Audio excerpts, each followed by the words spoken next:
Hello, my fellow hygiene enthusiasts. Today, we're going to talk about one of the most neglected parts of our oral hygiene routine, the tongue.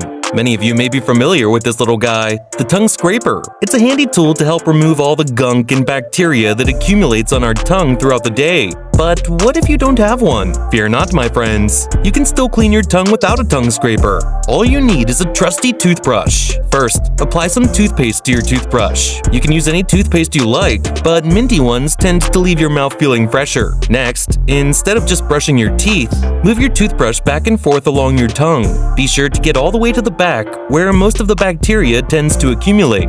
You can also brush the sides of your tongue to get a more thorough clean. Once you're done brushing your tongue, rinse your mouth with water to get rid of any leftover toothpaste and bacteria. And there you have it, a clean tongue without a tongue scraper. It may not be as effective as a tongue scraper, but it's still a great way to keep your mouth feeling fresh and clean. Of course, if you do have a tongue scraper, I highly recommend using it. It's a much more effective way to remove bacteria and can help improve your overall oral hygiene. Well, that's it for today's hygiene tip. Thanks for watching, and don't forget to subscribe for more helpful tips and tricks.